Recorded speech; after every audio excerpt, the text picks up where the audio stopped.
Lisa, thank you so much for joining us. Really appreciate your time.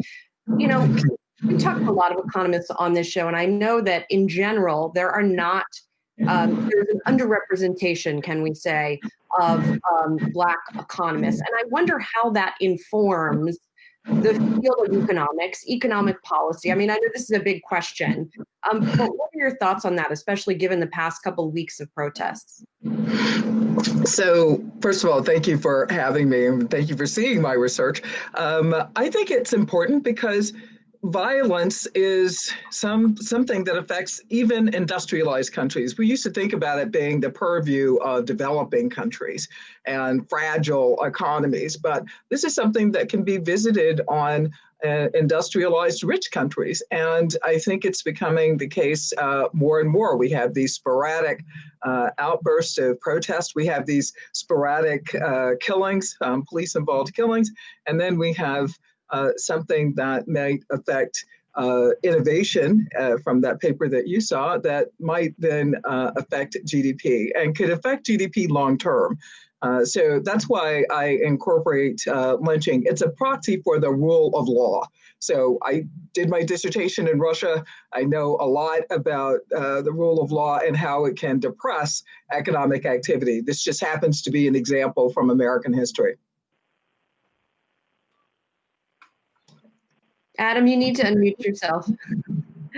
Thank you. Professor Cook, Adam Shapiro here. Thank you for joining us. This paper that you put out in 2017, none of us believe that separate but equal is valid. How do you protect people of color and disadvantaged communities as we try to improve this economic system? Or is the system itself, I think it was Cornel West, and I won't quote him directly, but he said that what we're witnessing is an attack on capitalism. So I don't necessarily see an attack on capitalism. Again, I've lived in countries that called themselves socialist, and there were some big flaws, especially related to racism. I lived in other economies that called themselves capitalist.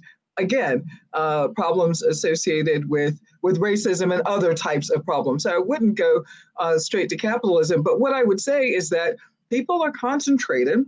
Let's say during the COVID crisis, we found this out. African Americans and Latinos are concentrated in jobs that are front facing with people and therefore are disproportionately affected by it. So I think that occupational segregation is a big issue. Are there problems with respect to advancement in other jobs, research jobs like mine? There are only 5 African-American women who are full professors at universities in the United States in the economics departments, 5. So that suggests to me, that's just one indication of the pipeline not working for many different jobs and occupations in this economy. So I think there's a lot more that can be done.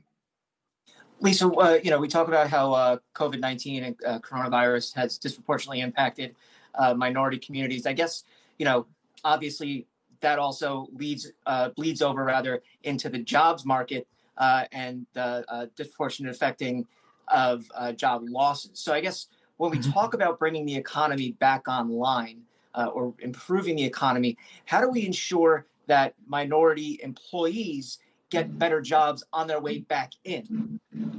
So that's a good question. I guess my first question would be, how do we protect them when they're going back into the jobs they're already in, if that's the baseline assumption? So what we don't want to do is to have them negotiating people wearing masks, for example. We've seen security guards shot and hurt because they tried to enforce people wearing masks coming into establishments. So the first thing we have to do is to guarantee safe, healthy workplaces. So I think that in the short run, we may not be able to address the issue of occupational segregation, but I think that this is a moment, I hope it's a moment in American economic history and American history when we start seeing the fundamental flaws, the structural flaws that plague capitalism and can plague other systems, I just want to say. So maybe we can start thinking about how workplaces, climates can be more open, let's say in the tech industry. to African Americans and other minorities. I have a whole other line of research on the lack of African American and women's participation in innovation. And GDP could be 4.4% higher. GDP per capita could be 4.4% higher if we had greater participation from African Americans and women. So I'm just saying there are lots of things to fix in the pipeline and in the workplaces. Hey, Lisa, Rick Newman here. I'm interested in your view on reparations for slavery and the legacy of slavery. Complicated topic. It might be morally justifiable, but it also seems kind of unworkable to do in an effective way. What do you think about it? You know, that's a really good question, and it's a big question. And because I have seen so many proposals over the decades, let me be clear, I haven't just seen one recently. I've seen them over the decades. We'd have to address a specific one for me to have an opinion on it. Because as a macroeconomist, I need more of the details, more of the moving pieces that any such big proposal might have. I think we certainly need to make a distinction between, let's say, a job guarantee or, let's say, a basic income proposal. And different reparations schemes have different assumptions in that regard. So, Lisa, I want to ask you about the how then, because, you know, when you talk about unlocking 4.4% GDP growth, that's obviously a big number. And this is another big question, I guess. But what do you think from a policy perspective is or are the most key things that we can do to unlock that, to level the playing field? That's a really good question. And in fact, based on my research, there are two pieces of legislation, the Success Act and the IDEA Act. So the Success Act was passed in 2019 and the IDEA Act is being contemplated now.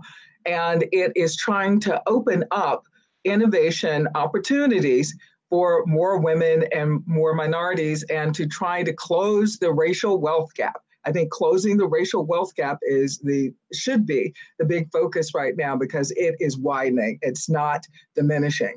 And I think that's where you're seeing lack of social cohesion when you have inequality that's growing and growing and growing, and it has a racial component. And I would argue, too, it has implications for women as well. If women are not in these high-paying innovation jobs, they're going to be less secure, let's say, going into retirement. And women are going to be more increasingly single going into retirement. So I think that these measures, figuring out how women and minorities can participate at every stage of the innovation process, from basic STEM education to patenting and to commercialization, so that many more of them could be in the top 10 wealthiest people who are, or let's say 7 of them are associated with the tech industry.